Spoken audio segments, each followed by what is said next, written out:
Entonces, creo que podemos dejar hasta la unidad 9 para la primera parcial porque tengo entendido que es de este lunes en 8 ya, ¿verdad? Sí, El 14 por ahí. sí, Sí. sí, profe. Entonces, en la semana de la semana que viene vamos a estar viendo qué día podemos dar nuestro repaso, que generalmente es un día que no es de nuestra clase, ¿verdad? Sí, El, sí. Sí, profe, va a estar bien. el miércoles termina el rezo de mamá. Entonces yo desde el jueves sí ya voy a estar jueves, viernes o sábado, ¿verdad? Pero yo creo que sábado ya cuesta un poquito más. Entre el jueves y el viernes podemos ver para Un nuestro viernes, repaso. un viernes puede ser, profe, porque yo llevo la materia guaraní, que es los jueves. Y podemos ver el viernes, entonces. Creo que es el viernes Sí, antes del examen. Sí, Viernes va a estar profe. bien, profe. Yo también tengo libre el viernes. Qué suerte. Entonces, por lo menos la mayoría, porque la clase no suele grabarse la de repaso. Entonces, sí es importante que si la mayoría pueden estar, que puedan asistir, porque ustedes saben que generalmente el repaso ya es mucho de lo que va a ser el examen, ¿verdad? Y es importante que participen. Entonces, más o menos esa va a ser la agenda que vamos a estar manejando, ¿verdad? Que el lunes que viene nos vamos a dar clases por MET, pero van a tener ustedes su clase grabada desarrollando la unidad 10 y hoy vamos a meterle pata con estas tres unidades. Las 7 por lo menos es muy cortita, pero sí me parece dos unidades súper importantes, 8 y 9, que quiero que vayamos por lo menos punto por punto desarrollando. ¿Está bien? Sí, profe. Otro tema, hoy se habilita la tarea. La tarea es de 15 puntos, entonces los primeros 10 ejercicios, 10 creo que son 10 lo que van a hacer es como la tarea pasada, van a estar clasificando si es instrumento público o privado. La primera parte de la tarea tiene un puntaje de 5 puntos y la segunda parte, que ya va a ser exclusivamente sobre la unidad 8 y 9. Por eso lo que quiero que desarrollemos bien estas dos últimas unidades que le estoy diciendo. Entonces, ya van a ser específicamente sobre lo que va a ser la condición y los plazos resolutivas o suspensivas. Entonces, para ustedes también van a leer el caso y van a ir agrupando a qué pertenece. ¿Está bien? Sí, profe, estuve leyendo la tarea y bastante facilito y cortito. Sí, es fácil, pero a veces siempre hay alumnos a quien le cuesta un poquito, ¿verdad? La tarea pasada, por ejemplo, hubo alumnos que hicieron muy poquito puntaje, entonces sí van a ir necesitando sumar, ¿verdad? Porque ustedes saben que esto ya es una sumatoria y la final nomás no ayuda al alumno a que pueda pasar la asignatura. Bueno, vamos a empezar un poco. Voy a poner para que ustedes puedan visualizar el material.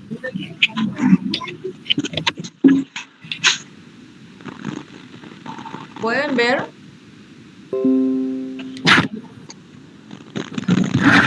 sí, profe. Qué suerte.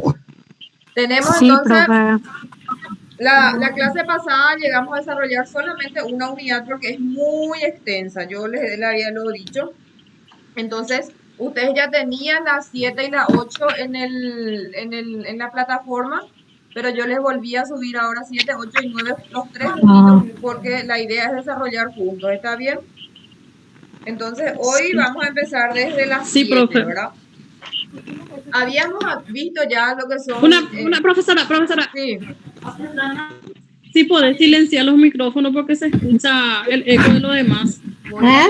voy a mirar un poco quiénes están, porque, a ver, Ana Fernández, tu micrófono, Ana, por favor, porque cuando les pongo para que yo les silencie, ya suele fijar solamente en esa persona la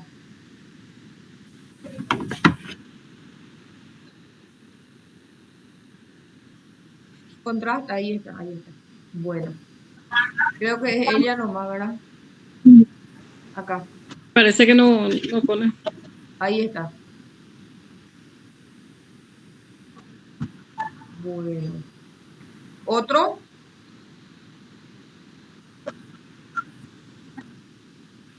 Solo sale el de Solo ella. ella nomás, profe. Sí, y le silencio, pero no, mira, dice Ella silenciar. pone otra vez. Sí, sí, Y ella ella pone pone. otra vez enseguida.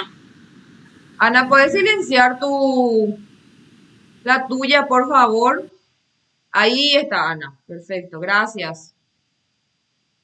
Bueno, entonces, con relación a la unidad 7, vamos a ver un poco lo que son los efectos de los actos jurídicos. Habíamos visto los elementos de los actos jurídicos que eran sujeto, forma. ¿Ustedes me están viendo? Sí. Porque Sí, profe. la pantalla quedó oscura. No sé qué le Sí, pasa. profe, te vemos, veo el material también. Sí, Ah, bueno, bueno, bueno. Qué suerte. Hoy está raro, ¿a usted no le parece diferente? No. No, a mí normal. Ah, no, a mí me aparece diferente. Noticias y todo, no sé qué aparece. Bueno. Eh, entonces habíamos visto lo que eran los elementos de los actos jurídicos, que son los sujetos, el objeto y la forma, ¿verdad? Entonces vamos a ver hoy lo que son, lo que es los efectos que van a producir los actos jurídicos en sí. Y cuando hablamos de efectos, en líneas generales, ¿a qué nos estamos refiriendo? ¿Qué son efectos?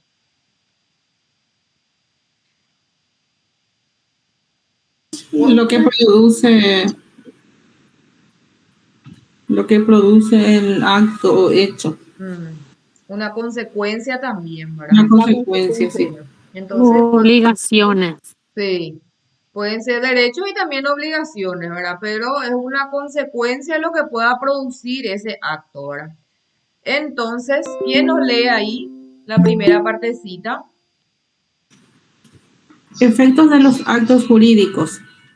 El acto jurídico obliga a las partes que deberán cumplir lo allí estipulado.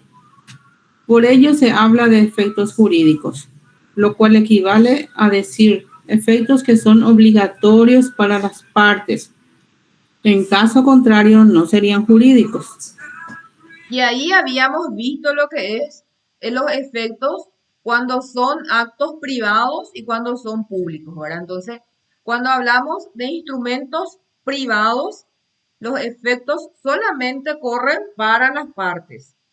Es decir, si hay una compra-venta es para comprador y vendedor nomás. Entonces, para los sujetos que intervienen, nomás tiene esa consecuencia o un efecto jurídico, ¿verdad? Mientras, por otro lado, con relación a los instrumentos públicos, tiene consecuencia, tienen efecto jurídico para las partes y también para los terceros. ¿Por qué el instrumento privado no tiene efectos contra terceros y el público sí? ¿Se recuerdan? Porque el acto privado no queda registrado en ningún lugar, ningún ente público. Sí.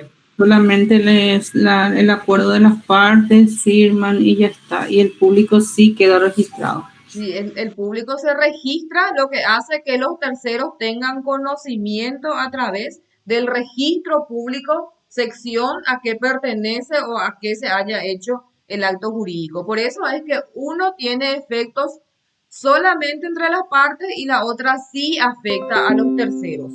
¿Qué dice relatividad de los efectos? Tiene efecto relativo porque solo se extiende a quienes son partes del mismo. Es decir, un contrato no puede perjudicar a terceros. No lo, no lo es oponible, salvo previsto en la ley. Solo se aplica a actos bilaterales, no a las unilaterales. Entonces, la relatividad de los efectos, eso es lo que nos dice, ¿verdad? Que no se puede oponerle a un tercero, no se le puede imponer a un tercero, a no ser de que sean situaciones previstas y ahí vamos a ver cuando son actos jurídicos realizados por representantes, ¿verdad? Enseguida vamos a ver esa parte. ¿Qué dice con relación a las partes?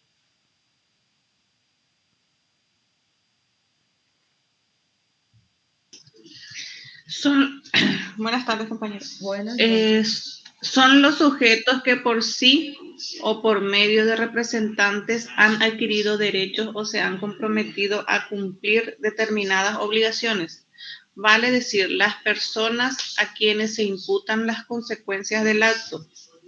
Signatario es quien ha suscrito el acto. Por lo general será la propia parte, pero puede no serlo. El signatario del acto puede también ser un representante, alguien que actúa en lugar de otro y en nombre de otro. Bueno, habíamos visto en la asignatura de persona y familia que había situaciones en las que se podía hacer por medio de representantes. Y habíamos visto también lo que son los representantes convencionales y las legales, ¿verdad? Entonces, quiere decir que los actos jurídicos pueden ser realizados por otra persona que no es el titular de ese acto jurídico, pero esa representación siempre tiene que estar avalado por un instrumento válido, ¿verdad? Entonces, cuando papá y mamá, por ejemplo, actúan al nombre de su hijo, la ley lo dice así, hace que ellos puedan representarlo de esa manera. Si, por ejemplo, un abogado representa en un juicio, va a existir un poder, lo que hace que tenga un instrumento y también lo pueda representarlo. Entonces, por la generalidad, todos los actos pueden ser realizados por representantes. Y nos dice ahí una pequeña partecita, habla de lo que son los signatarios, ¿verdad? Entonces, yo voy a realizar una compraventa con Lucy de un inmueble que yo tengo en San Bernardino.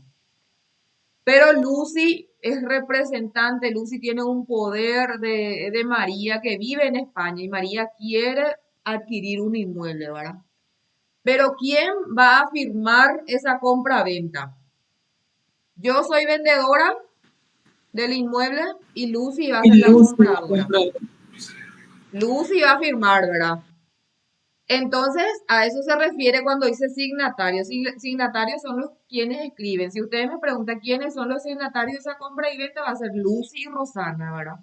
Pero cuando se refiere a Lucy, va a decir que Lucy viene a representación de María Franco, conforme poder que lo acredita, y que en nombre, que viene a adquirir un inmueble en nombre de fulana de tal, ¿verdad? No va a hablar que Lucy viene a comprar un inmueble, pero María no va a firmar ese acto, lo va a firmar Lucy. Y en ese caso es lo que hablan de signatarios, ¿verdad? Dentro de esa representación, me parece importante volver a recordar un poco lo que son las clases de representación que tenemos, ¿verdad? ¿Se recuerdan? Tenemos dos. Dice, representar no es sino actuar por otro, lo que llevará a que las consecuencias de esa actuación se extiendan a la persona por quien y en nombre de quien se obró. La representación puede ser legal o forzosa, u convencional o voluntaria, ¿verdad? Habíamos leído también la primera parte que puede haber situaciones en que la propia ley se refiera y que sí se pueda hacer por medio de los representantes, ¿verdad? Entonces, los actos jurídicos, de una manera de reforzar otra vez, sí pueden ser hechos por otras personas con instrumento que lo valida y hace en nombre de personas, de esa persona a quien él representa. Y también dice, por ejemplo, si yo firmo un contrato de obras con Gloria y digo que María va a venir a pintar la casa de Gloria en fecha 25, 26 y 27. Va a venir a pintar una obra de arte que solamente María sabe hacer, ¿verdad? Yo no sé pintar. Entonces, en ese contrato de servicio va a firmar Gloria y voy a firmar yo, ¿verdad? Y María no va a aparecer. Si yo no tengo un poder de María, ¿María está o no obligado a realizar esa obra? No. Si vos no tenés un poder firmado por María, no. Si yo no tengo un documento que me respalda, María no está obligado con relación a Gloria, ¿verdad? Pero María puede venir a exigirme a mí por estar usufructuando por una manera de decir el nombre suyo, ¿verdad? Entonces, a eso se refiere cuando habla de clases de representación. Ahí vamos a ver, dice lo que son la legal y la convencional. ¿Cuándo es legal? Representación legal o forzosa. Aquí la representación la impone forzosamente la ley. Es el típico caso de los menores o de los interdictos, incapaces de hecho. La representación legal la tienen también las personas jurídicas. Representación convencional o voluntaria es cuando ella surge de las voluntades de las partes. Esto ocurre siempre a través de un contrato de mandato, por el cual una persona confiere a otro poder para representarla en el manejo de sus intereses o en la ejecución de ciertos actos. Solo pueden nombrar representantes convencionales las personas físicas capaces. Capaces. Entonces, a eso habla y también hace un poco con relación a lo que son las partes. Cuando hablamos de los efectos entre las partes, entonces van a ser partes las personas que tengan intereses en el acto jurídico, ¿verdad? Y cuando hablamos de signatarios, son las personas que firman ese acto jurídico, ¿verdad? Entonces, Gloria y yo firmamos, somos signatarios. Si Gloria tiene un poder y está firmando a nombre de otra persona, Gloria igual es signataria en ese documento, ¿verdad? Ustedes ven generalmente, por ejemplo, cuando hablan de los tratados internacionales, dice el tratado de 1940, son signatarios fulano, fulano y fulano. Hablan de los países que hayan firmado ese documento, ¿verdad? Por eso hablan siempre en los tratados internacionales se usa muchísimo ese término de los signatarios, países signatarios, dice. Entonces, cuando hablamos de partes, con relación a los efectos, siempre va a ser las partes que a quienes tengan consecuencias jurídicas, puede ser derecho y lo puede también ser obligaciones. Y cuando hablamos signatarios, puede o no ser directamente contra él o puede estar hablando de algún representante, ¿verdad? Y cuando hablamos de terceros, ¿quiénes ustedes creen que son terceros en un acto jurídico?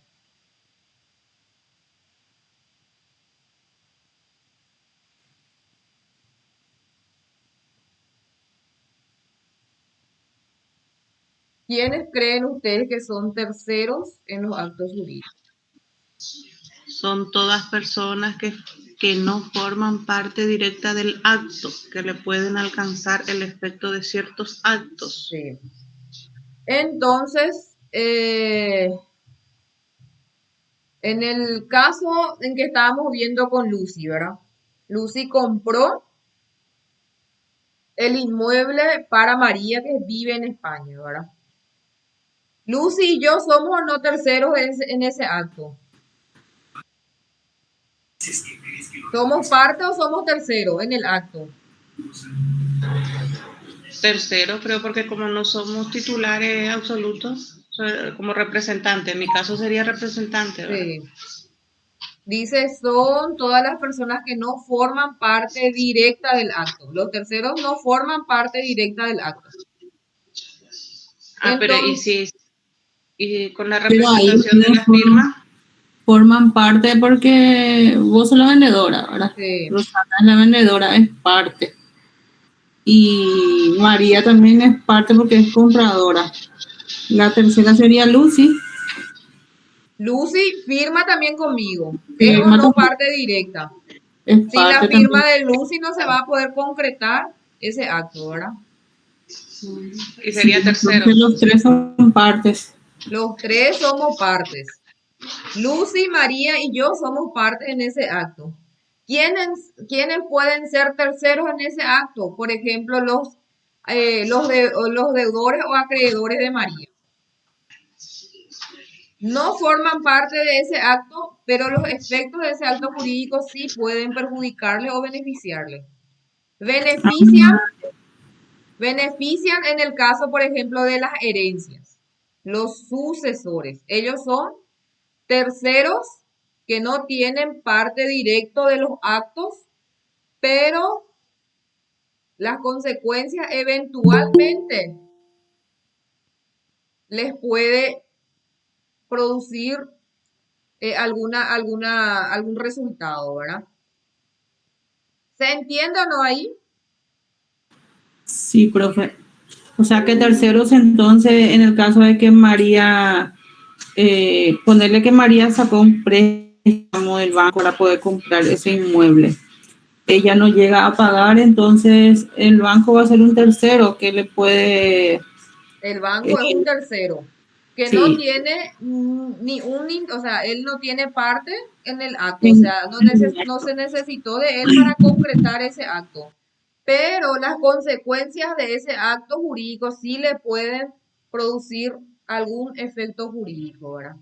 A eso lo llamamos tercero en los actos jurídicos. Entonces, el signatario, por más que sea un mero representante, no lo podemos reconocer como terceros porque a los representantes no le afectan los efectos de ese acto jurídico. Él es un mero eh, es un medio nomás. intermedio, o sea, él es alguien, un mensajero, por así decirlo, para concretar un acto que María quiere.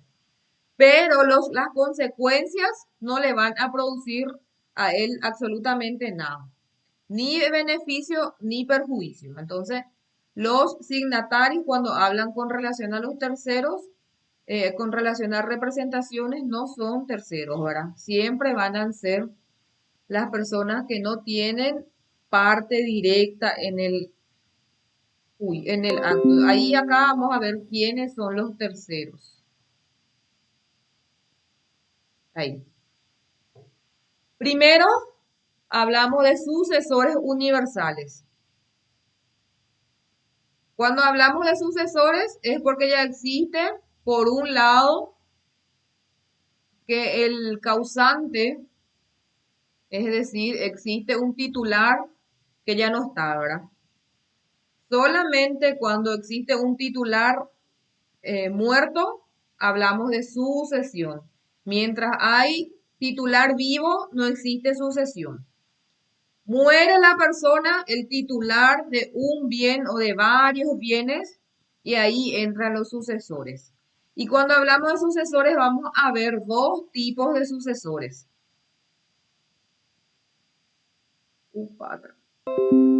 Las universales y las que son a título singular. ¿Quiénes son sucesores universales?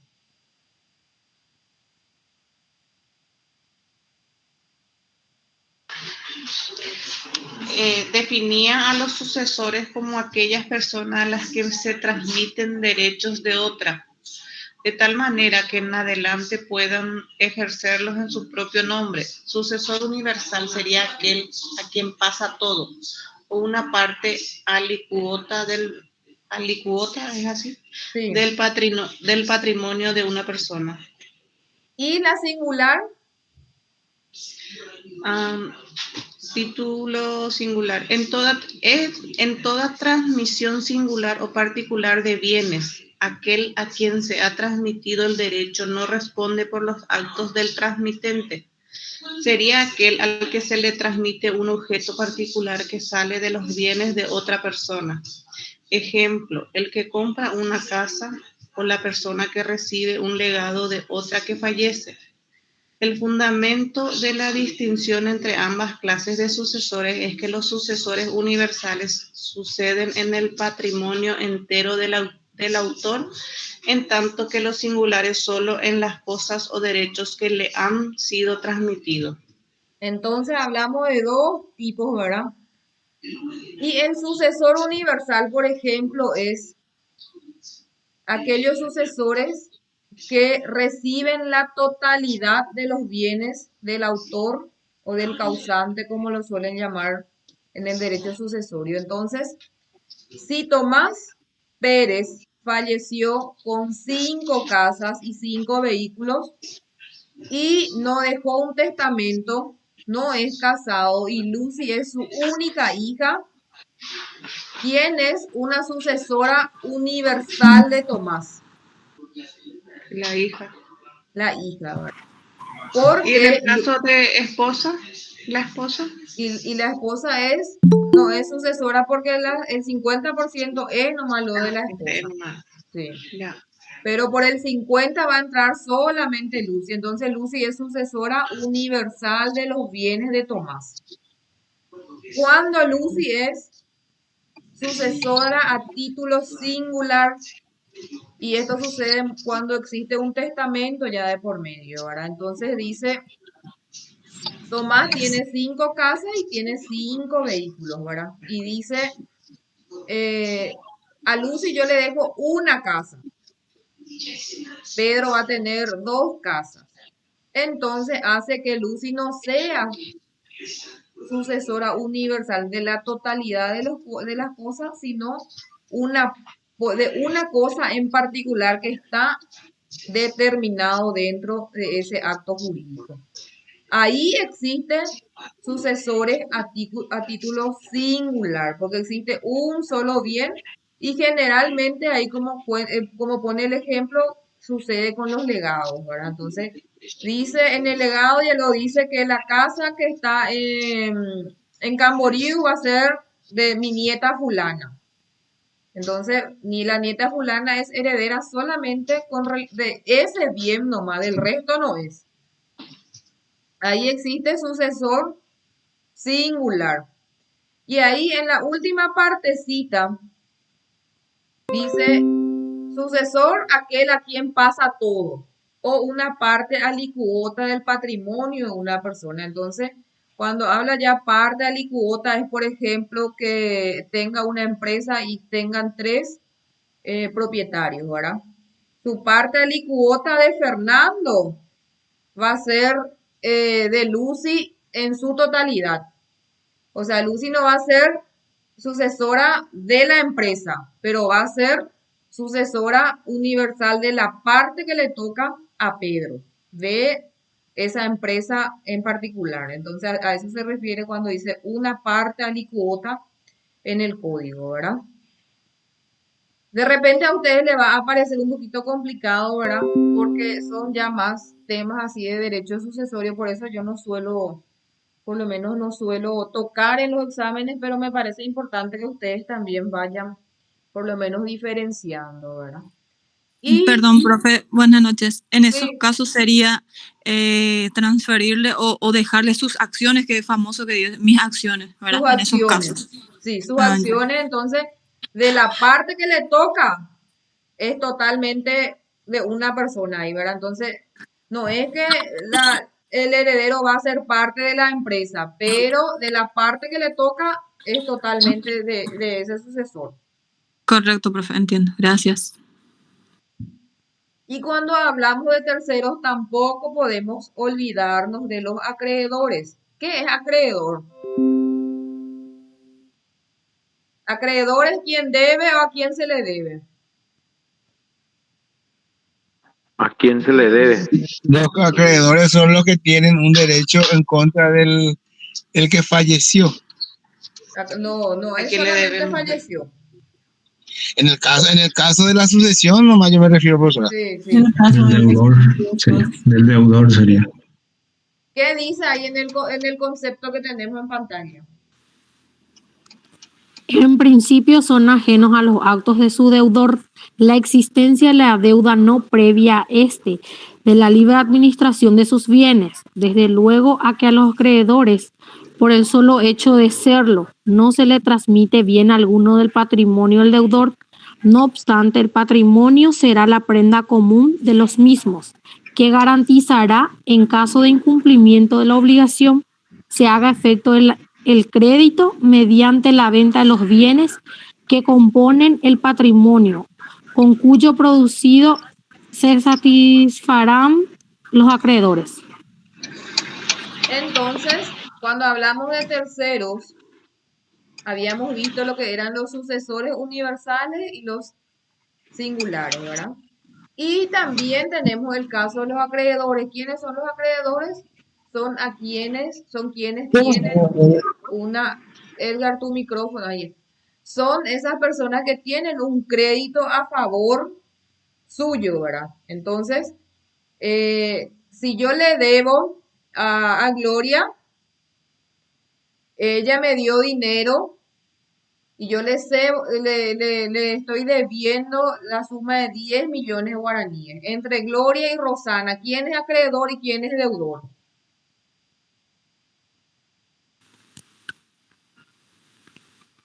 El deudor va a ser Gloria y el acreedor Rosana. Sí. ¿Quién es? Yo le debo a Gloria.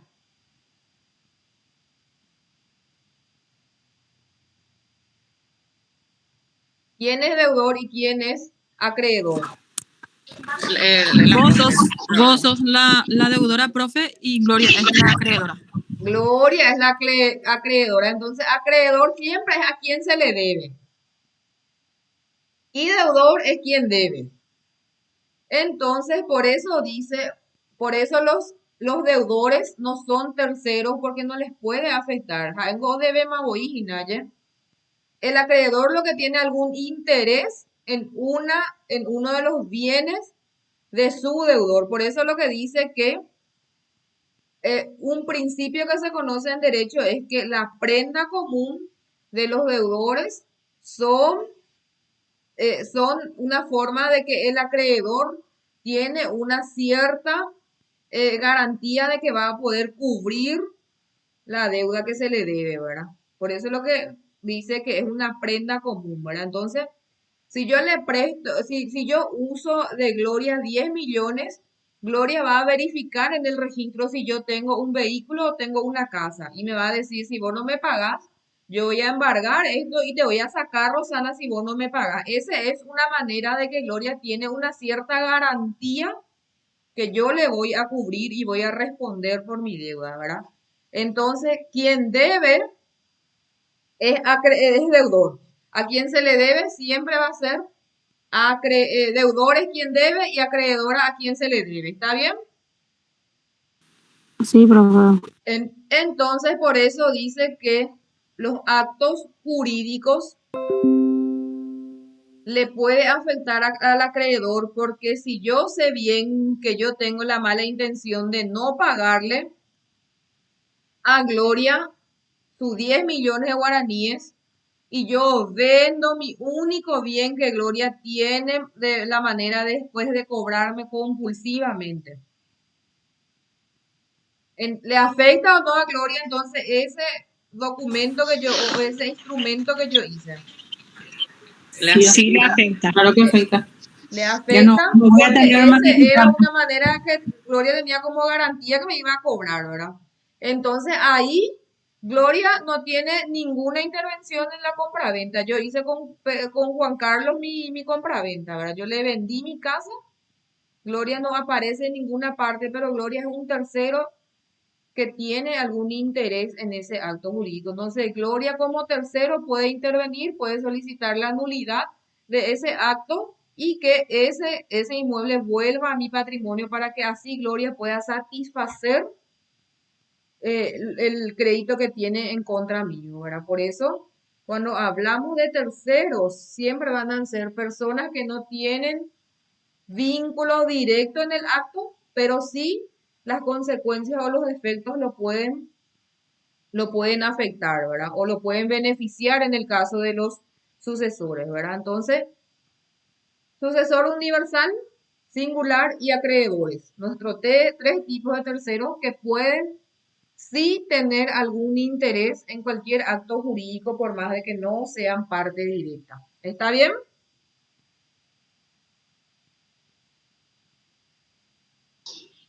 Sí, profe, está bien. Bueno. ¿Alguna consulta con relación a esta unidad?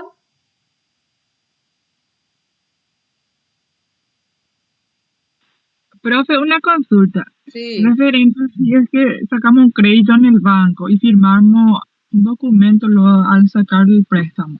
y Sí. vengo y yo fallezco. Yo hago el crédito y yo fallezco. ¿Cómo o sea, si soy casada, ¿pasa la cuenta directamente a mi marido?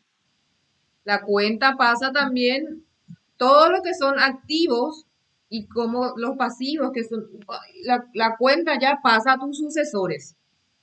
El 50% es deuda de tu marido. No es que el 50 va a pasar a su nombre. Y el 50 de tu parte va a pasar a tus sucesores. Si vos tenés hijos, van a pasar a tus hijos. Hasta el cuarto grado ahora, profesor. No, es con relación a los hijos, o sea, en la sucesión, pues uno despliega al otro, ¿verdad? Sí. Entonces, si hay hijos, el hijo es sucesor. Si no hay Sí. hijos, son los padres. Si no hay padres, hermanos, en caso de que no haya hermanos, pasa a ser sucesor la esposa, ¿verdad? O el esposo en cualquiera de los casos. Existe, sí, pero existe un documento de seguro de vida que te hace firmar en el banco. Eso, o sea, eso, ¿para qué serviría entonces? Anteriormente la persona fallecía y su deuda fallecía, pero después se cambió eso. Porque te hacen firmar 3 documentos de seguro de vida si sacan o sea, un préstamo grande. Lo que pasa es que con relación a las deudas, los herederos tienen la opción de renunciar nomás a, la, o sea, a los bienes, en ese caso del causante, ¿verdad? Entonces, si María falleció y debe 200 millones y tiene una casa de 20 millones, nomás no me conviene a mí ser sucesor de María, ¿verdad? Entonces, el código sí da la elección de que los sucesores forzosos lo puedan renunciar y de esa manera es lo que viene a ver el problema este que dice la compañera con relación a cómo cubrimos eh, el crédito que firmó María, ¿verdad? Hoy día, profesora, o sea, la práctica que se da en las cooperativas, en los bancos y en la mayoría de las instituciones financieras es la contratación de un seguro que cubra la deuda en caso de fallecimiento. O sea, pero eso no es la generalidad, eso es los casos aislados de cada una de las empresas que tomen ese tipo de determinación. Una política interna ya del banco o de cualquier entidad financiera, ¿verdad?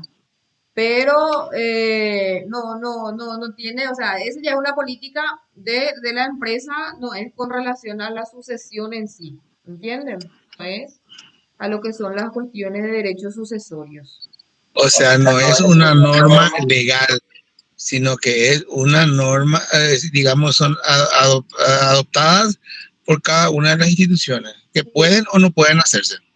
Una manera de buscar, de resguardar también mucho más ahora en estos tiempos, ¿verdad? De su crédito.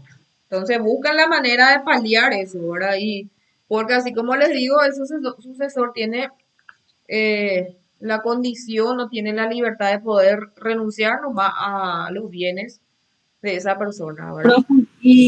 Profe, y en el caso de que poner los hijos no tienen luego y los hijos son los sucesores. Bueno, en la casa, como vos dijiste, que tiene un valor estimado de 20 millones, nomás los hijos renuncian. Entonces, el banco que tenía una deuda de 200 millones va a tener que ser obligado a aceitar esa casita, Sí, ¿verdad? queda con eso. No tiene a quién cobrarle. ¿Cómo? Encima tenés No, nada, profe. Encima tenés, imagínense que hay, entre los créditos existen otra vez varias clases, ¿verdad?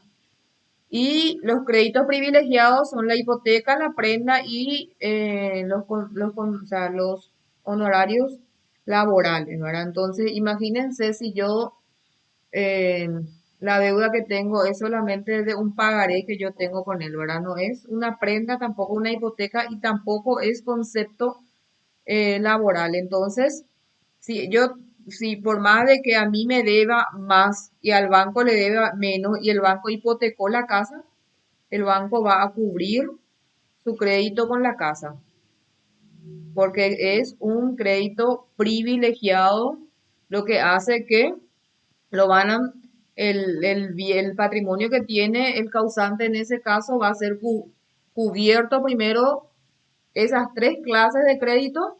Si sobra, le vamos pagando a los demás, ¿verdad? Eso es lo que dice el código. Entonces, existe otra vez esa incertidumbre incluso cuando son créditos de otra. Por eso es lo que el banco generalmente hipoteca la casa, porque es una manera de que si existen demasiados acreedores de por medio, entonces por lo menos es un crédito Asegurar. privilegiado, ¿verdad? Sí. Por lo menos lleva a tener cierto privilegio para el cobro o cubrir su crédito. ¿Está bien? Pasamos a la siguiente lección. Sí, profe. Bueno, Profesora, dime. profesora, una consulta, Sí, ¿verdad? Dígame una cosa, ¿qué hay de cierto de que, o sea, en las tres opciones que usted dio, la hipoteca, la prenda y los derechos laborales o los haberes laborales, que prima sobre los dos primeros los haberes laborales? ¿Es cierto eso, profesora? sí, cierto. Ya, Entre los tres, primero es el laboral, después la hipoteca y ya, después la prenda, sí. ya, eso nomás, profesora, Sí, le quería consultar. Gracias. es un crédito privilegiado. Bueno, entonces la unidad 8 y 9 son continuos, ¿verdad? Entonces, en la unidad 8 y en la 9 vamos a hablar un poco de lo que son las modalidades de los actos jurídicos. ¿Y qué es lo que son modalidades? Modalidades ya son una serie de fenómenos que se puede dar en el acto jurídico, lo que hace que a ciertas situaciones esté sujeta a los efectos de los actos que estábamos viendo, ¿verdad? Y cuando hablamos de ciertos fenómenos que puedan dar un efecto jurídico distinto a los actos jurídicos, vamos a estar hablando de lo que es la condición y lo que son los plazos, ¿verdad?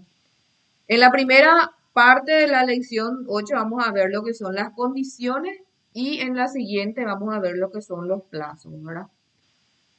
Y cuando hablamos de condiciones, ¿qué les parece a ustedes que va a ser, a qué se va a referir?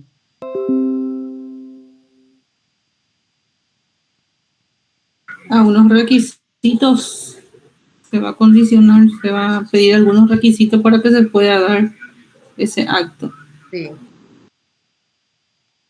Es una modalidad en la que se subordina el efecto de un acto, ¿verdad? ¿Qué dice ahí nuestra primera parte? Condición, caracteres. Se habla de condición cuando las consecuencias de un acto jurídico quedan supeditadas a un acontecimiento incierto y futuro que puede llegar o no, o a la resolución de un derecho ya adquirido. En ningún caso la condición puede referirse a una cosa imposible, contraria a las buenas costumbres ni prohibida por la ley. La última parte recordamos que esas cosas no pueden ser objeto de los actos jurídicos, lo que hace que tampoco puedan ser condiciones dentro de los actos jurídicos. Entonces, no existe eso de que yo te voy a donar mi casa si vos viajás y pisás el sol, porque no pueden ser objeto de los actos jurídicos, lo que hace que tampoco puedan ser condiciones dentro del acto jurídico. Y cuando hablamos de condiciones, así como la primera parte, ustedes vieron que leyó la compañera, dice consecuencias de un acto jurídico que quedan supeditadas a un acontecimiento incierto y futuro. Cuando hablamos de incertidumbre, sabemos que es algo que puede ocurrir y puede que no ocurra, ¿verdad?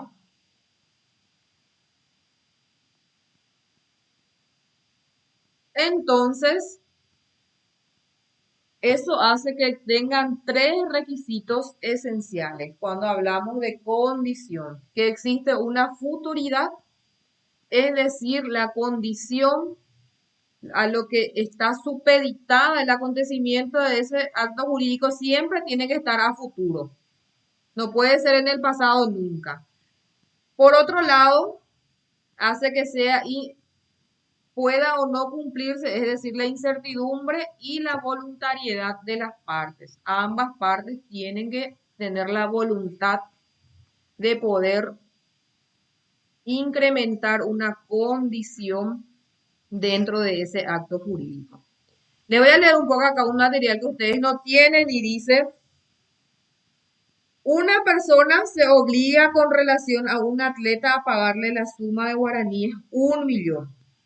Es decir, con Lucy le digo yo, Lucy, vas a correr la corrida de los 35 kilómetros en San Pablo y si vos llegar a la primera, yo te doy a vos la suma de 1.000.000 de guaraníes. ¿Eso es una condición o es un plazo? ¿Existe o no incertidumbre? Sí. La condición es incertidumbre. O sea, la incertidumbre a base de la... Entonces Lucy puede llegar primera como puede que no llegue, ¿verdad? Entonces dice, en estas condiciones nos hallamos en presencia de una obligación condicional. Lucy tiene una obligación condicional. Lucy llega primera, tiene un derecho sobre mí, ¿verdad? O sea, ella me puede exigir que yo le pague los 1.000.000. Si Lucy llegó segunda, ¿me puede o no exigir que yo le pague esos 1.000.000? No, profe, es una condición. Las condiciones tampoco no pueden ser cumplidas por partes, siempre es enterito, ¿verdad? Dice, la obligación no nacerá si no se cumple el evento futuro e incierto, al cual está subordinada. Si se cumpliere la condición, habrá nacido la obligación, el ejemplo que acabamos de darse. Pero puede darse el caso de que no fuera el nacimiento, sino la extinción o resolución. Bueno, me parece súper importante que ustedes me digan, ¿se entendió o no que es condición? Para que podamos ver cuándo puede ser una condición suspensiva y cuándo es resolutiva. Sí, se entendió, profe. Bueno, entonces, Sí, condición, Sí.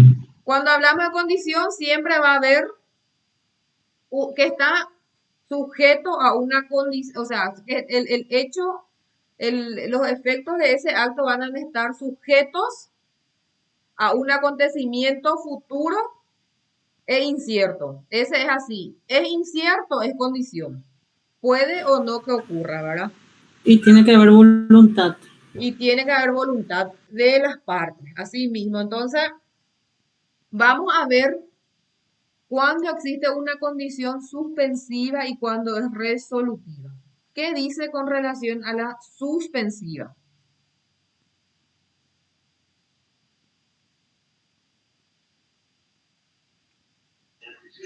Condición resolutiva. Es cuando las partes subordinan un hecho incierto y futuro, la resolución de un derecho adquirido, no cumplida la condición o siendo cierto que no se cumplirá, el derecho subordinado a ella queda irrevocablemente adquirido como si nunca hubiese habido condición. ¿Y qué dice de la suspensiva?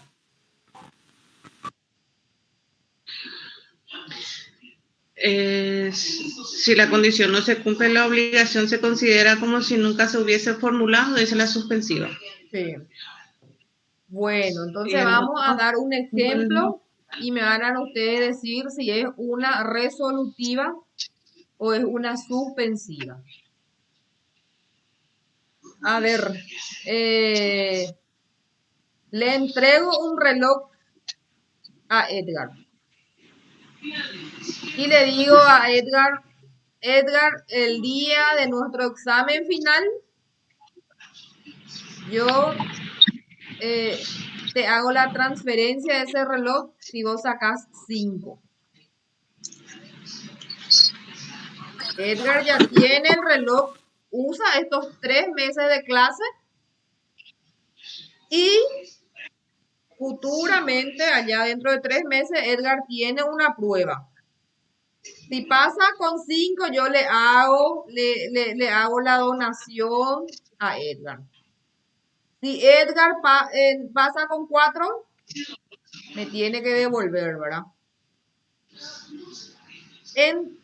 Perfectamente saben que es una condición porque es futuro y es incierto, ¿verdad?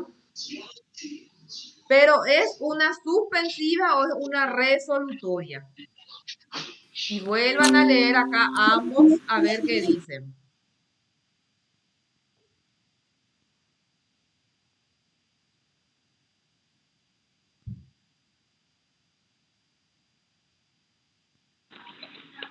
Resolutiva, profe. Como ya le dice el reloj. Las suspensivas. Edgar ya está utilizando el reloj desde el día en que yo le condicioné eso. ¿Otra quién dice? Yo creo que es Resolutiva. suspensiva, profe. Resolutiva, profe. Resolutiva. ¿Quién disipa de las compañeras? Yo creo que es suspensiva, profe. Suspensiva, profe. Habla Edgar. Condición suspensiva. Resolutiva, profe. Bueno, eso es lo que es súper importante que ustedes aprendan bien porque después vamos a dar en plazo. Es la misma cosa, solamente que en el plazo es cierto el acontecimiento. Bueno, Profe, entonces y si en el dice- caso, perdón. No te escucho, Lucy. No, ya explicó, capté nomás ya en la última parte, por eso me cayó otra vez. Sí, entonces es súper importante que ustedes hagan esa distinción. En uno, el derecho dice, ¿qué dice ahí? La última parte dice, subordina la resolución de un hecho. La cumplida la condición, el derecho. A ver, El derecho subordinado a ella queda irrevocablemente adquirido como si nunca hubiese habido condición. sí. Entonces, en uno, la persona ya está usufructuando de ese derecho, ¿verdad? En el otro, espera el acontecimiento y ahí recién nace su derecho. En el otro sucede su derecho y puede nacer o puede morir el derecho, ¿verdad?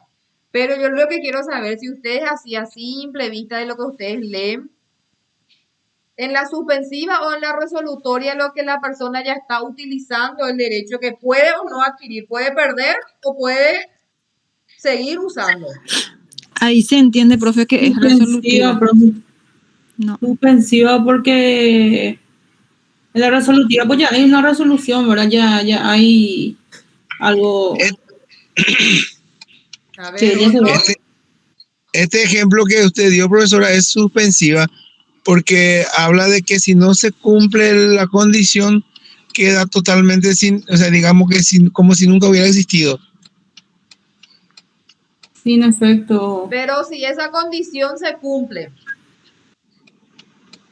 Sí, va a existir un derecho mío que yo te he exigido para que vos me devuelvas el reloj. Claro. Pasaste con 5 y vas a seguir usufructuando eso y yo te voy a transferir la propiedad. Y acá Entonces dice, resolutiva. Resolutiva. Resolutiva, entonces, profe. es resolutiva. Resolutiva, profe. Así mismo. Entonces, cumplida la condición, siendo cierto que no se cumplirá, el derecho subordinado a ella queda irrevocable. O sea, el compañero va a seguir utilizando su reloj si él pasa con 5. El derecho que él ya está utilizando lo va a seguir porque se cumplió la condición. Una pregunta, profesor. Es el caso de que yo le diga al compañero Edgar, yo te voy a dar un reloj y dentro de 3 meses, el día del examen, si vos pasás con 5, yo te voy a entregar el reloj.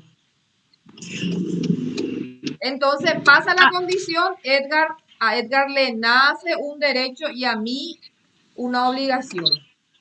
Pero Edgar todavía no tiene el bien, todavía no está usufructuando, utilizando esos bienes.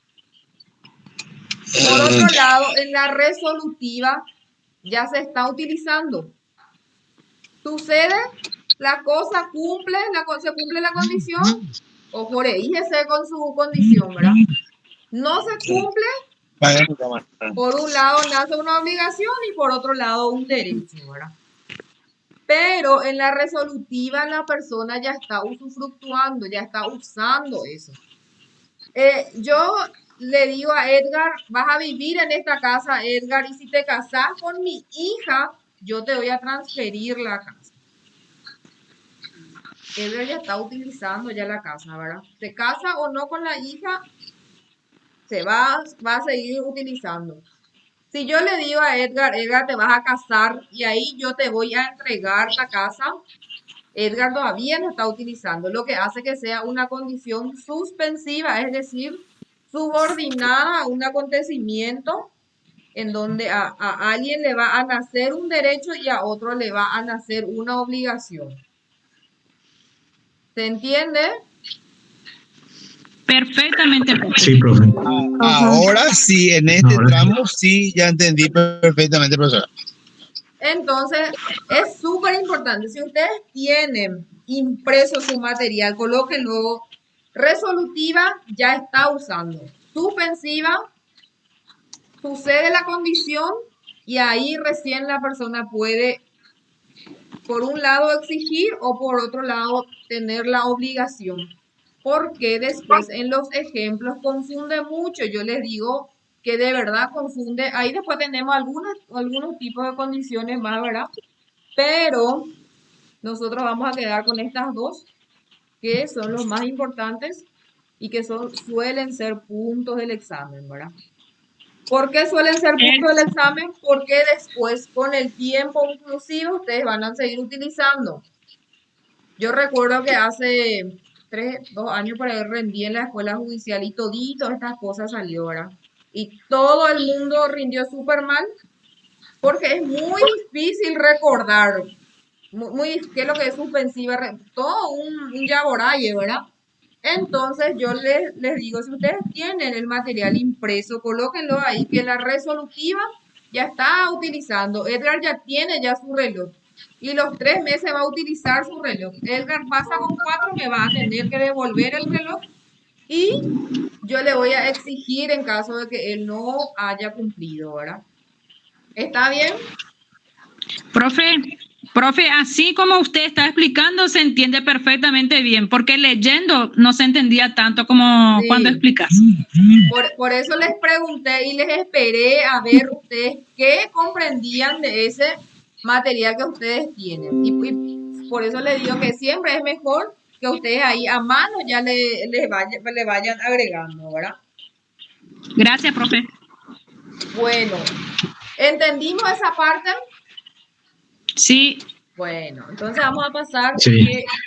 a los efectos que tienen las condiciones. ¿Cuáles son los efectos que tiene la condición?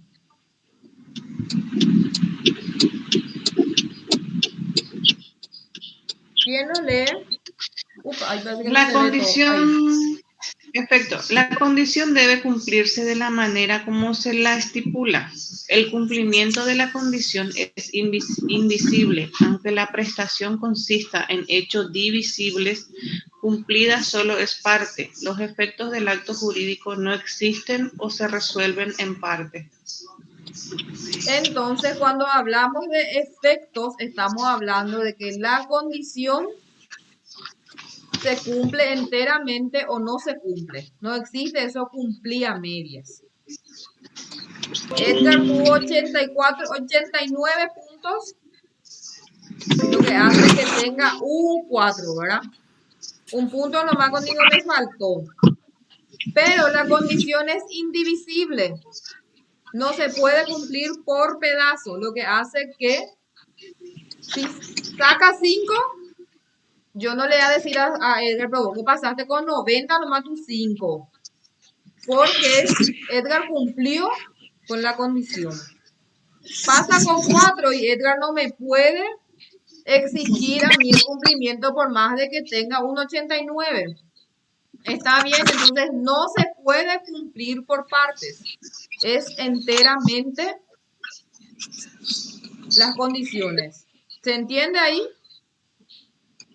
Sí, Sí, profe. profe. Y cuando habla de esa pequeña parte, dice, y por más de que consista en hechos divisibles, por más de que el hecho, la condición se pueda dividir, y Edgar lo cumple enteramente, no se puede, no nace derechos y tampoco obligaciones entre las partes. Cuando hablamos de una condición suspensiva, pendiente de la condición, Edgar, ¿me puede o no exigir algo a mí?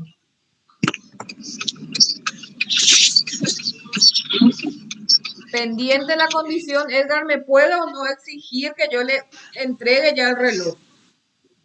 No, no puede exigir. Dicen dependiente de la condición especial, no puede exigirse el cumplimiento de la obligación a ella subordinada. ¿Se cumple la obligación? ¿Me puede o no exigir? Una vez cumplida, sí. Sí. Entonces tenemos cuando hablamos de pendiente de la condición, es distinto cuando es una condición suspensiva y es cuando es una resolutoria, ¿verdad? Porque en la resolutoria, pues él ya está utilizando el bien objeto de nuestro acto. Entonces, cuando hablamos de pendiente de condición, cuando hablamos en una condición suspensiva, sí está pendiente el cumplimiento de esa condición.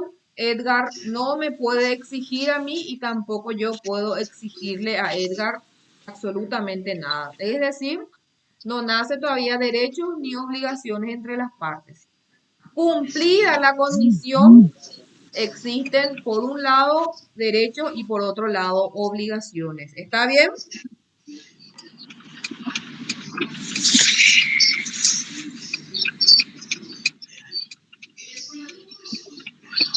Vamos a leer un poco el artículo 320.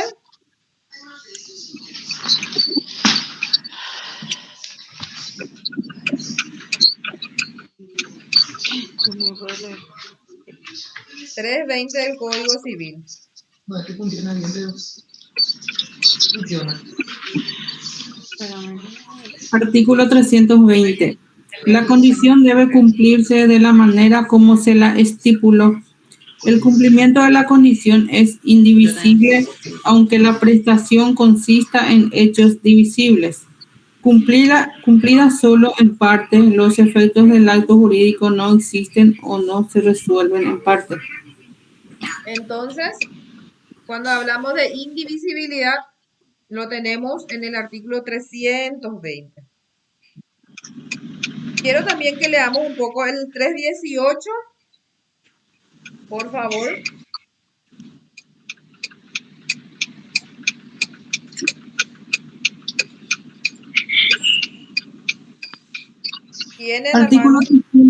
Artículo 318. Sí. En los actos jurídicos, las partes podrán subordinar a un acontecimiento futuro e incierto la existencia o la resolución de sus efectos. El 322 y el 323. 322. Si la relación de derechos fuere subordinada a una condición resolutoria, sus efectos cesan por el cumplimiento de ella. A partir de este momento se restablece el estado anterior a la celebración del acto. Debe restituirse lo que se hubiera recibido en virtud de la obligación. Artículo 323. Entonces, en la condición resolutoria, se cumple la condición, seguimos usando. Si Sí. no se cumple, se debe restituir. Ahí Sí. la última parte dice. Y cuando la condición es suspensiva,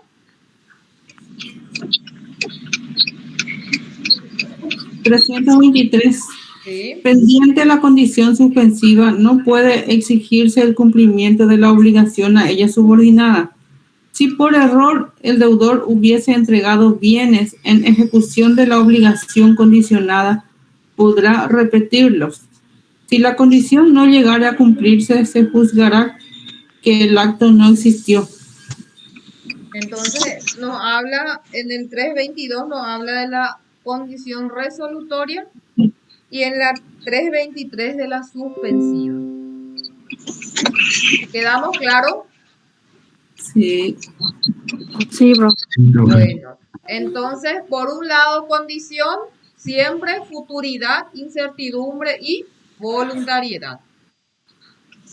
Y cuando hablamos de plazo, que es también una modalidad en los actos jurídicos, estamos hablando de lo que son, existe también una futuridad, pero existe una certidumbre, o sea, existe un acontecimiento que sí o sí va a ocurrir.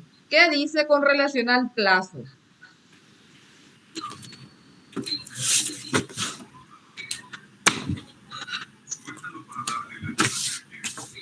¿Quién nos lee?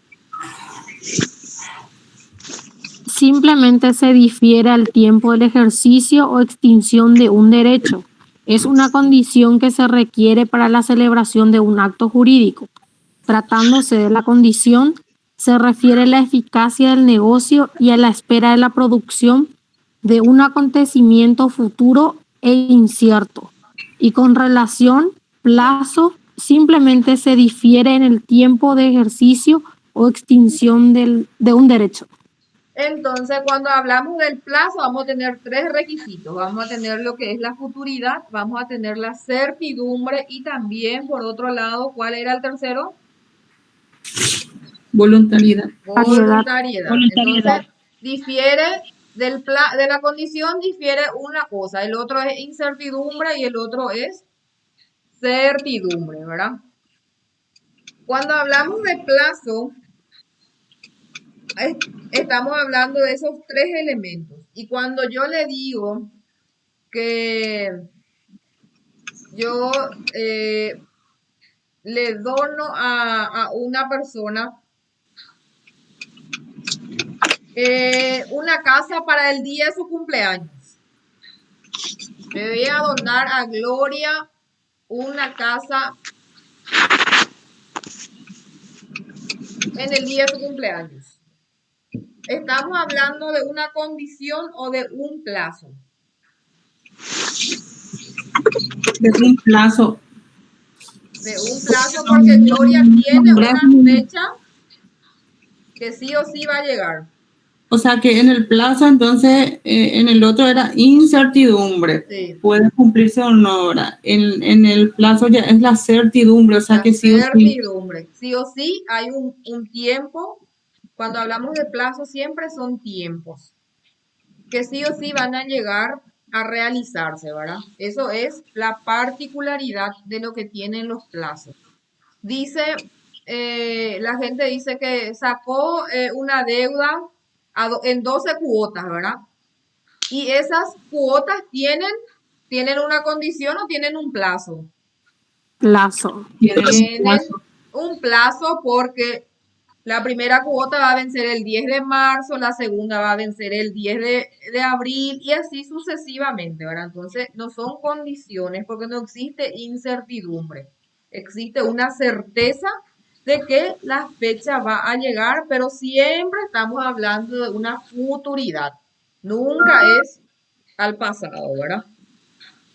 Y dentro de ese plazo también tenemos los plazos que son suspensivos y también tenemos los resolutorios.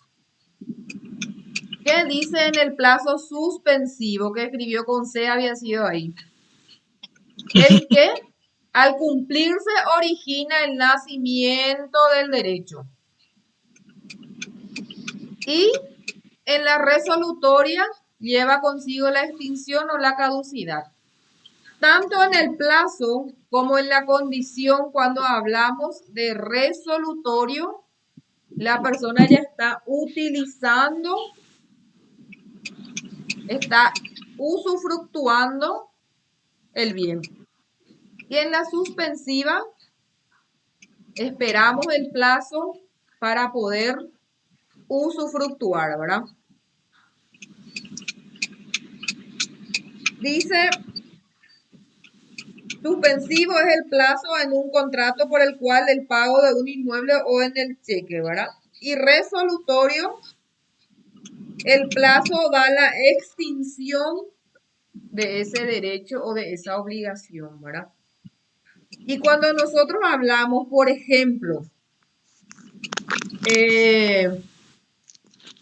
le digo yo a Pedro, Pedro, yo te voy a donar la casa el día que yo, o sea, yo me muero y vos te vas a quedar con esa casa. ¿Es un plazo o es una condición? Condición. Una, Pedro, una condición. ¿Qué dicen? Una condición, profesora. Es una condición. Es La una, muerte es es una condición y a la vez un plazo incierto también, porque vos cuando me muera le dijiste, ¿verdad? No sé, por ahí no te morís. Pero es un plazo o una condición. ¿Quién es? No. La muerte es o no segura. No, incierto es, un plazo incierto es. De que es segura, pero sin una fecha, La más sin una segura que fecha tenemos en incierta esta vida es la muerte, profe. Esa es la única cosa segura que tenemos es la de muerte. que va, ¿Y, de que va a llegar, Pero pero no hay un plazo bueno, cierto. pero cuando hablamos, vamos a concentrarnos en los tres elementos de condición y de plazo. Certidumbre, incertidumbre. Me están diciendo que la muerte es algo incierto o es algo cierto. cierto. Algo cierto. Entonces, Cierto. ¿qué es? Plazo. Certidumbre. Un plazo, pero no Plazo. con una fecha exacta, pero de que va a ocurrir, va a ocurrir. En algún momento va a ocurrir. Sí, ¿Verdad? sí.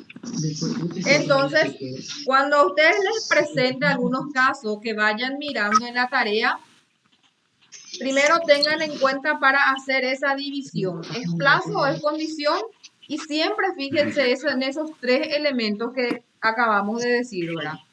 Existe futuridad, existe certidumbre y existe la voluntad de las partes, estamos hablando de plazo. Existe incertidumbre y es una condición.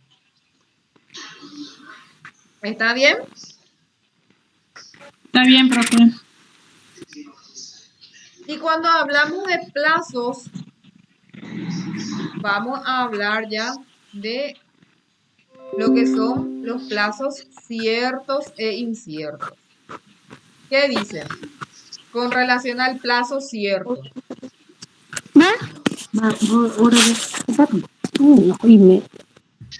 El plazo cierto es es el fijado para concluir en determinado año, mes o día, o para comenzar desde la fecha de la obligación o de otra parte cierta. Entonces, plazo cierto es que cada 10 de cada mes va a vencer tu cuota. ¿Eso es un plazo cierto o incierto? Cierto. Un plazo cierto.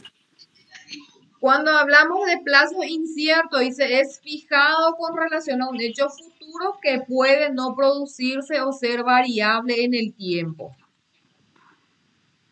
¿Cuál es el ejemplo de un plazo incierto? Profe, y lo de la muerte, entonces, como la que diste hace rato del ejemplo, entonces sería incierto. Plazo porque incierto. viste que tiene una fecha, pero no Sí. indeterminado. O sea, Indeterminado. Por ejemplo, o sea, un plazo de que cuando nazca tu hijo, puede nacer el 17, el 18, el 19, el 20, el 21. No es un plazo cierto, pero de que van a nacer, ¿verdad? Lo mismo sucede con relación a las muertes. No hay un plazo firme de decir el 30 de abril del 2022. Pero es un acontecimiento que va a suceder, sí o sí. A pesar de que no nos gusta mirar de esa manera, ¿verdad? Pero es un acontecimiento que todos estamos destinados a que sí o sí en la vida de todos se va a cumplir, ¿verdad? Bueno, Plazo cierto e incierto distinguimos ya. ¿Cuándo existe caducidad del plazo? ¿Cuándo caduca ese plazo que puede ser cierto o incierto?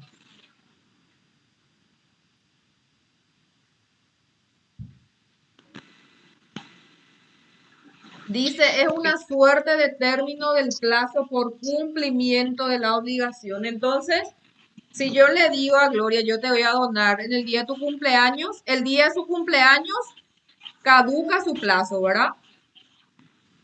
Sí, profe. El día del cumplimiento de ese 10 de cada mes, el 10 de cada mes va a estar caducando un plazo más. ¿Se entiende? Sí, profe. Y dentro de ese plazo también existen los que son los plazos legales, los convencionales y las que son judiciales. Legal es la que está fijada por la ley. Entonces, la ley me dice que yo tengo 18 días para contestar una demanda ordinaria. Eso la ley me dice, no importa el acuerdo que yo tenga con mi contraparte, no importa lo que dice el juez. La ley lo dice, Rosana, vos tenés 18 días para contestar una demanda ordinaria. Ese es un plazo legal. Plazo convencional, así como su nombre lo dice, acuerdo entre las partes. Entonces, los plazos de vencimiento de cada mes es un plazo legal o una convencional. Convencional. Un plazo legal. A ver. La ley dice que vence cada mes o yo de común acuerdo me puse a decir que el 10 pues yo cobro y vamos a poner el 15 más para que venza, ¿verdad? Plazo convencional. Ese es un plazo convencional en ese caso. Es un plazo convencional porque hay acuerdo de parte. Y la judicial es en el que el juez o tribunal señala de acuerdo a las facultades que las leyes procesales lo designan. Entonces, en ausencia de una disposición expresa de la ley, el juez dice que el juez es el que estipula ese plazo cuando se va a vencer. Ahí es judicial. ¿Está bien? Está bien, profe. Bueno, vamos a avanzar entonces. Nos está para aburridos ya, va. No, profe. Ya falta. Bueno. Al contrario. Y gusto italiano. Bueno. Entonces, ¿cuáles son los efectos con relación a los plazos? Habíamos visto que con relación a la condición existe más o menos dos etapas, ¿verdad? Pendiente la condición y cumplida la condición.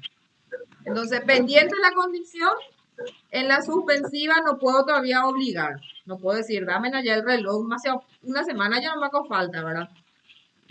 Y por otro lado, en la resolutoria, yo tampoco puedo todavía decirle, dame ya el reloj porque ya falta 2 días ya nomás para que se rinda el examen, ¿verdad? Entonces, también existe esas etapas con relación al plazo. Pendiente el plazo, ¿es o no exigible todavía? No, ¿verdad? Ya no. Ya, entonces, cumplido el plazo, sí nace una obligación. Cuiden su micrófono. Por otro lado, vamos a irnos ahora al Código Civil y vamos a ir viendo cómo se va a computar esos plazos. Del 337 al 341. Vamos a ir leyendo uno a uno y vamos a ir explicando. ¿Está bien? 337. Leo el 337, sí. Profe. Si el plazo se fijare por meses o por años, se contará el mes de 30 días y el año de 365 días por el calendario gregoriano.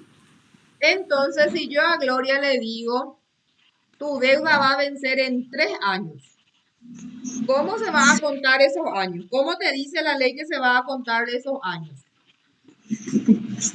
Y cada mes va a tener 30 días y cada año va a tener 365 días. Entonces, cada año va a tener 365 días. Y si yo le digo en 3 meses, por más, de que va a tener, por ejemplo, 28 nomás, dice que si yo le digo en 3 meses va a ser porque la ley lo estipula así. ¿Está bien?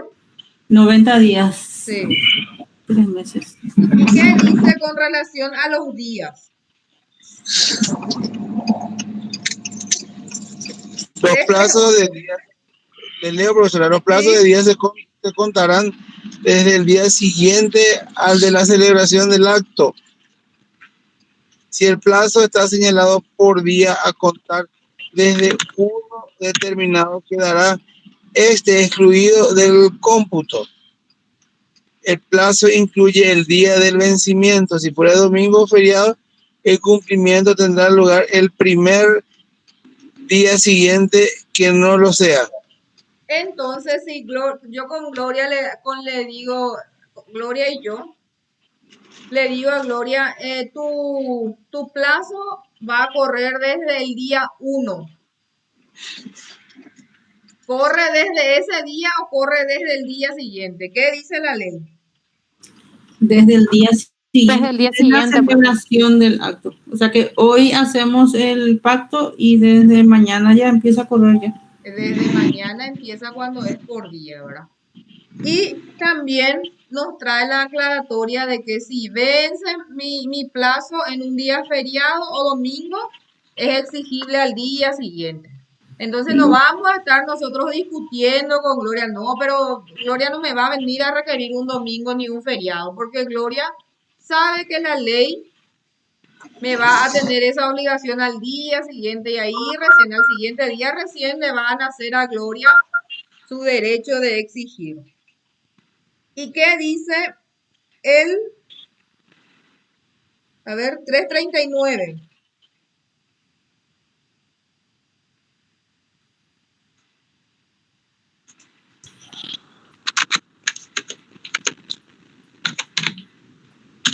El plazo establecido por meses o por años concluirá al transcurrir el día del último mes que tenga el mismo número que aquel en el que comenzó a correr el plazo. Y el 340 dice, comenzará a correr desde el último día de un mes de más días que aquel en el que terminó el plazo. Vencerá el último día del mes. Y ustedes saben que los plazos procesales, es decir, ese plazo legal que dice la ley, todas también son computadas desde el día siguiente. Entonces, si a mí me notifican el viernes, yo empiezo a contar el sábado o empiezo a contar el lunes. Lunes, profe. Lunes porque son Desde días el lunes. hábiles. Hábiles. Hábiles. Entonces, si son días hábiles, por más de que mi notificación o, por ejemplo, mi apelación vence el sábado, el lunes recién es exigible, ¿verdad? Entonces, cuando son plazos legales en días, en plazo, en condiciones de esta naturaleza, entonces siempre van a vencer cuando sean días hábiles. Y el 341 que dice,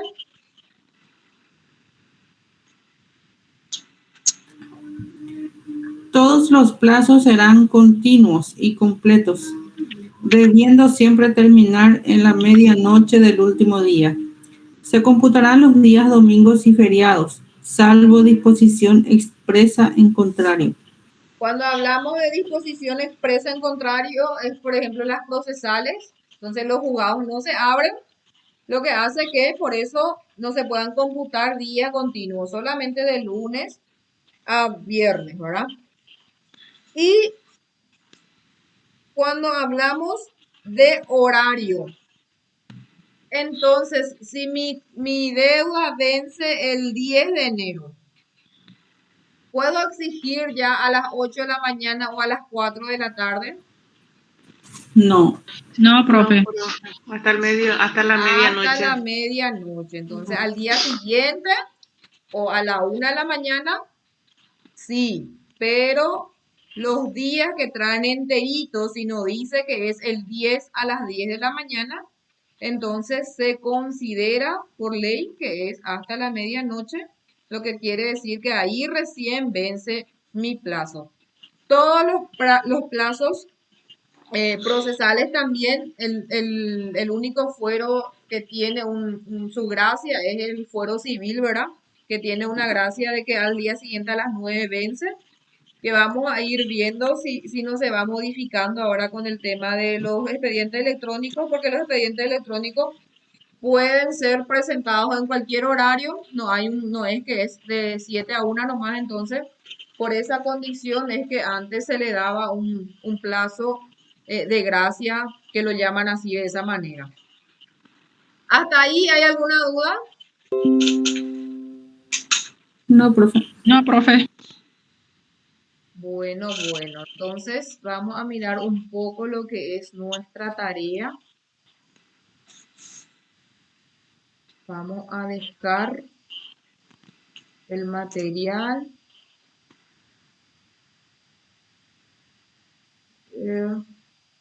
Dejar de presentar.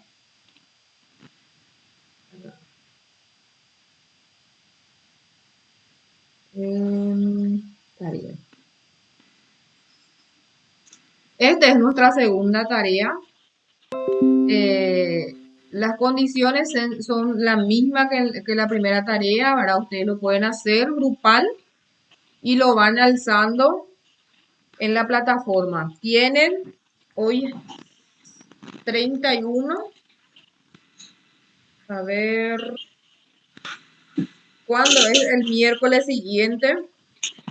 31 es el 9. El 9 a las 21 expira nuestro plazo. La primera, ¿ustedes están viendo ahí el material? Sí, profe. Bueno. Sí, profe. La primera parte ustedes van a entender la clasificación cuando es instrumento público y privado. Por ejemplo, dice el contrato del alquiler suscrito solo por las partes. ¿Es público o es privado? Escritura pública. Gracias. Privado. Privado, porque Privado, dice profe. suscrito solo por las partes, ¿verdad? El certificado El número 1, perdón. Dice que Perdón. queda la escritura pública nomás, el número 1.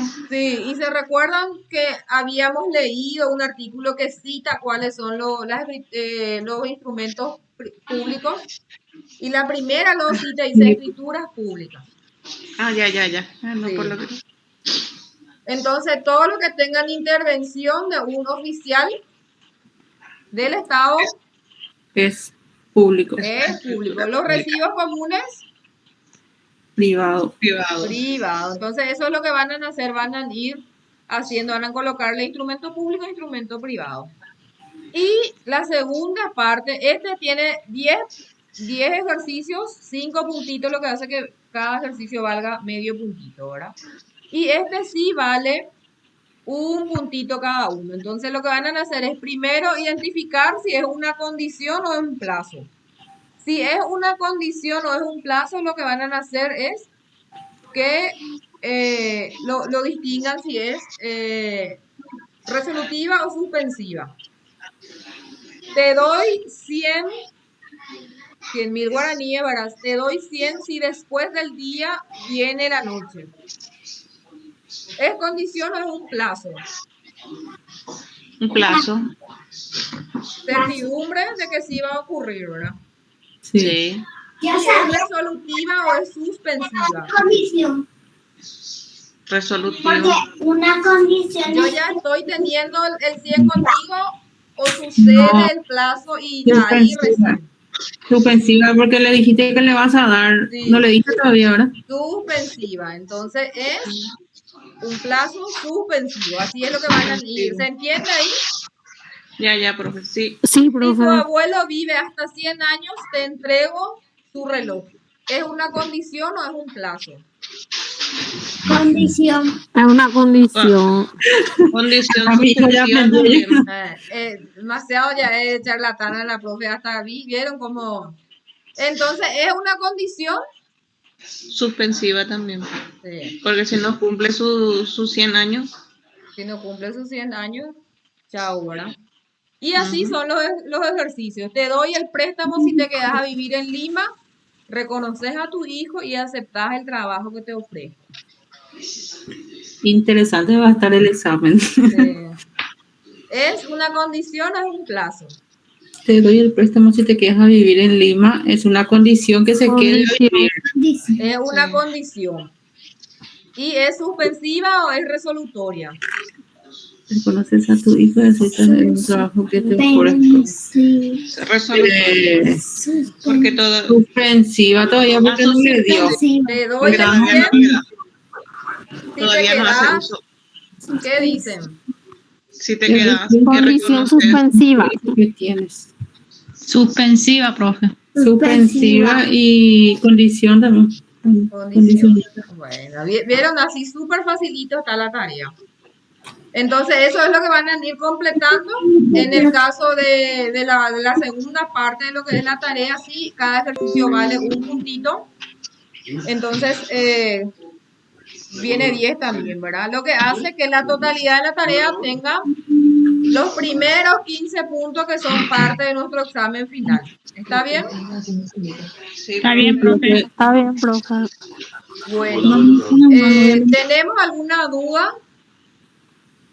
No, ¿Hasta profe, aquí? muy claro. Muy claro. Bueno. Pareciera todo claro, profe. Vamos a ver. Y justamente por eso les digo que yo les recomiendo que hagan esa así, anótenlo ahí al lado de condición suspensiva resolutoria, porque confunde mucho cuando se lee en general, ¿verdad? O sea, cuando estudiamos por parte, súper bien. Cuando se nos Sí. junta todo, ya viene la confusión, ¿verdad?